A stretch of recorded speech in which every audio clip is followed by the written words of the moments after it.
President-elect Donald Trump's victory on November 5th reflects the frustrations of millions of voters, many of whom expressed dissatisfaction in exit polls with the nation's economic direction and the sting of the highest inflation in 40 years. Trump campaigned on promises to tackle these issues head-on, vowing to end the inflation nightmare and quickly bring prices down. His platform includes sweeping tax cuts for groups like seniors and homeowners, funded in part by imposing new tariffs on imports from China and other nations. He also pledged to reduce economic strain by deporting millions of undocumented immigrants. Economists and policy experts are now analyzing the potential impact of these proposals.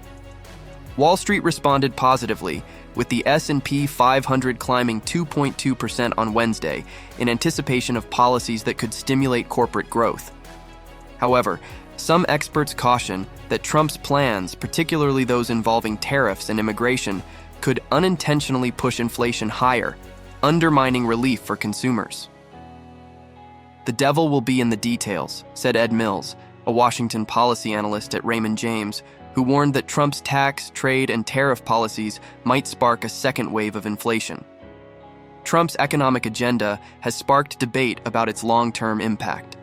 Supporters see it as a pathway to growth and stability, while critics worry about potential consequences, including higher prices and economic uncertainty. The coming months will reveal how these plans shape America's financial future. Immigration and border security.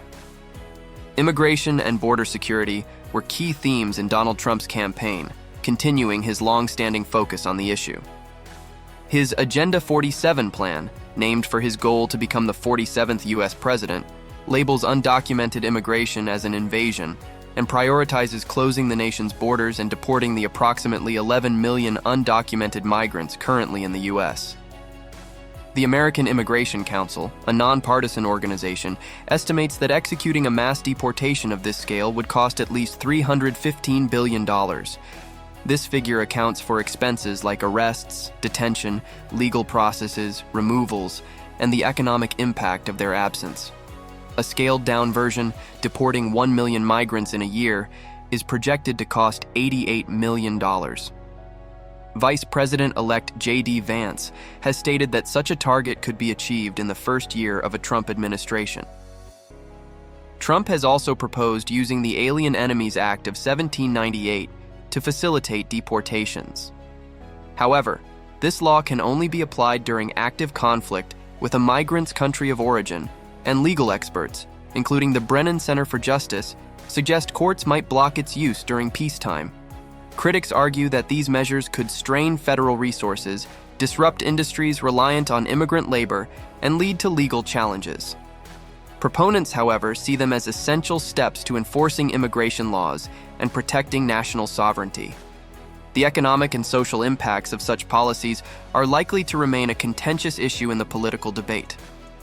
NATO, Ukraine, Israel, Donald Trump is known for opposing prolonged U.S. involvement in international conflicts, and both the Ukraine-Russia war and tensions in the Middle East are on his radar.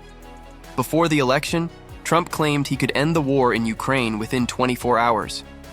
Russian President Vladimir Putin has signaled readiness to discuss the matter with Trump, and Ukrainian President Volodymyr Zelensky described their recent call as excellent. However, Trump has also referred to Zelensky as the world's greatest salesman for securing substantial U.S. financial aid. Many believe that under a Republican-led White House, U.S. support for Ukraine may decrease. Meanwhile, the Biden administration is working to approve additional aid for Ukraine before leaving office. Trump has been a strong supporter of Israel. In 2017, he broke from traditional U.S. policy by officially recognizing Jerusalem as Israel's capital, a move that remains controversial as Palestinians claim East Jerusalem as the capital of their future state. Trump shares close ties with Israeli Prime Minister Benjamin Netanyahu, whom he met with before the election. Experts believe Trump would continue promoting the Abraham Accords, a peace initiative from his first term aimed at normalizing relations between Israel and Arab nations, with Saudi Arabia being a key focus. This approach could redefine alliances in the region while reigniting debates about U.S. involvement in Middle Eastern affairs. If re-elected, Trump's policies could significantly reshape U.S. foreign relations, prioritizing deal-making over military commitments and emphasizing strategic partnerships. While this approach appeals to those favoring reduced American intervention, critics argue it could weaken U.S. influence in critical global regions. Israel, Gaza, and the Middle East. Donald Trump's approach to the Middle East focused on strong support for Israel and Saudi Arabia while being tough on Iran. He emphasized defeating groups like ISIS and tried to promote regional peace deals. Trump called Israel a key ally. As president, he broke from earlier U.S. policies by opposing a separate Palestinian state. During the 2023 war between Israel and Hamas, he pledged strong support for Israel. In 2017, he officially recognized Jerusalem as Israel's capital and moved the U.S. embassy there. In 2019, he recognized Israel's control over the Golan Heights, a disputed area taken from Syria in 1967. He also led the Abraham Accords, which normalized relations between Israel and some Arab countries. His 2020 peace plan gave Israel control over large parts of Palestinian territories.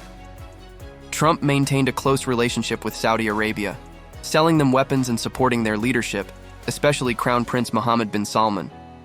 He vetoed efforts to stop U.S. support for Saudi Arabia's war in Yemen.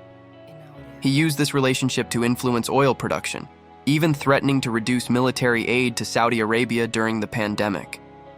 Trump targeted Iran, which he called a major sponsor of terrorism. He pulled the U.S. out of the Iran nuclear deal in 2018, reimposed sanctions, and ordered the killing of top Iranian commander Qasem Soleimani in 2020. Toward the end of his term, he labeled the Iran-backed Houthi rebels in Yemen as terrorists, a designation Joe Biden reversed but later reinstated in 2024 after Houthi attacks during the Israel-Hamas war. Trump claimed credit for defeating ISIS in Iraq and supported pulling U.S. troops from Iraq and Syria, though he kept some troops in Syria to control its oil resources. Government debt. While Trump's proposed tariffs could bring in extra revenue, his overall economic agenda, featuring significant tax cuts, is expected to increase the federal deficit and drive up government borrowing costs. The Committee for a Responsible Federal Budget projects that Trump's fiscal policies could add $7.75 trillion to the national debt over the next decade. This possibility has already unsettled bond markets, causing yields to spike on Wednesday. Since mortgage rates often move in tandem with 10-year Treasury yields, they are also likely to rise, potentially making homeownership more expensive for Americans. Higher debt levels could strain the government's ability to fund essential programs and services, putting pressure on future budgets. Critics argue that the rising deficit might lead to tough choices, such as cutting public spending or increasing taxes down the road. These potential challenges have sparked debates about whether Trump's economic strategy can deliver long-term benefits without creating new financial burdens. On the flip side, supporters believe Trump's approach could stimulate growth, offsetting some of the debt concerns. By boosting business activity and creating jobs, they argue, his policies could increase tax revenues over time. As the nation watches closely, the success of Trump's fiscal plans will depend on balancing short-term gains with long-term economic sustainability. Climate and environment. Donald Trump is expected to swiftly withdraw the U.S. from the Paris Climate Agreement if he returns to power. This international accord, while not legally binding, commits countries to reduce carbon emissions to limit global temperature rise to 2 degrees Celsius by 2050, aiming for even lower. Trump previously pulled the U.S. out of the agreement in 2020, a move reversed by President Joe Biden in 2021 as one of his first actions. What do you think about Trump's policies? Leave a comment below and let us know your thoughts. Don't forget to subscribe for more updates and insights on the latest political and environmental development.